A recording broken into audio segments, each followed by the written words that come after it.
And now, Cinemasaurus represents 5 monster-sized facts about Kong Skull Island. Welcome to another fun time, funky monkey facts on a Friday, whatever the fuck this is called.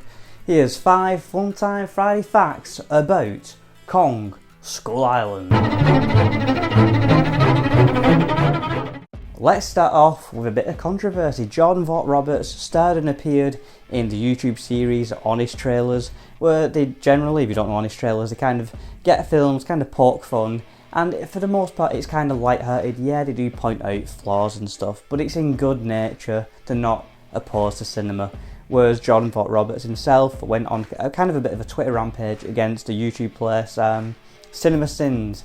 If you don't know CinemaSins, it's something I used to watch a bit ago where, yeah, sometimes it was a bit funny, they were poking fun at films, but then if you start watching it, they started getting really nitpicky and just pointing out stupid things like, oh look, they've named the place where this film took part, or oh look, they're telling you what year it is, and they just started making really stupid things, so I unsubscribed from them a long time ago. So Jordan Vogt-Roberts kind of fought back at them saying, do you even know what you're on about? You're just nitpicking every little thing. And yeah, I completely agree with him. Filmmaking is a complete art form and everyone's entitled to their own views and opinions and whatnot. So if you don't like something, don't watch it again, just like I won't watch Godzilla 2014 anymore. But I will watch Kong Skull Island because it's a bloody fun film. Sticking with some criticism, this film was originally going to be 3 hours long, so apparently, not too sure if there's actually a 3 hour cut out there, but there was going to be a scene, I think more at the start, with John C. Reilly's character fighting the Japanese soldier. That was going to be a longer scene. To be honest, I think the scene is plenty fine as it is, so I'm glad they didn't extend that. And there was going to be a part with Tom Hiddleston fighting a giant snake or something, and I'm not too sure how they were going to pad out the rest of the film to make it an hour longer, but I am very grateful that this film is not 3 hours. It is 2 hours is a little too long for me, so 3 hours I probably would like the film less. So, and I wouldn't go back to it as much if I didn't enjoy it. So, thankfully they didn't do that. I'm so glad they made this film 2 hours. Kong himself has a big fight with Big Daddy Skullcrawler, or so I was saying. However, it's not Big Daddy Skullcrawler, it's Big Mama Skullcrawler. Yep, the giant Skullcrawler that Kong fights at the end of the film isn't a male, it's a female, and apparently she might be the mother to all the Skullcrawlers on the island. Kind of like the Alien Queen kind of situation, but a little bit different.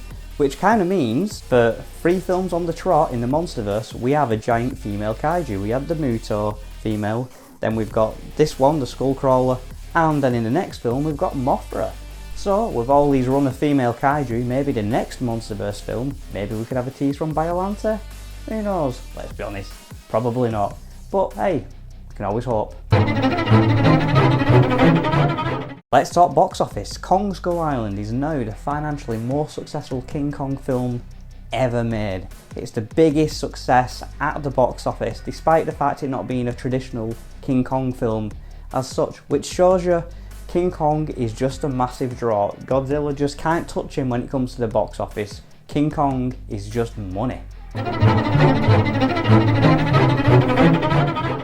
And finally, let's talk about the Kumonga Ebera hybrid, the giant spider lobster thing. There is rumours of some people believing that these are the giant ants that John C. Reilly's talking about, when John C. Reilly's like, you hear them birds, you hear them everywhere, they're not birds, they're fucking ants, they are. However, that's me paraphrasing by the way, they're not. John C. Reilly made that up on the spot. The giant ants actually never feature in the film. He was just having a laugh, having a bit of crack on the set, getting some shits and giggles out of people. They wanted the ants to be in the film, but budget and all that lot, so they never actually got to be in the film. Sounds like a bird, but it's a fucking ant. And that's it about 5 fun-time funky monkey facts about Kong Skull Island. We'll be back next Tuesday for the next film, Godzilla King of the Monsters, and we'll be back Friday for 5 fun-time funky facts about this. Now, I've got to go give this back to my daughter, and I'll see you all next week.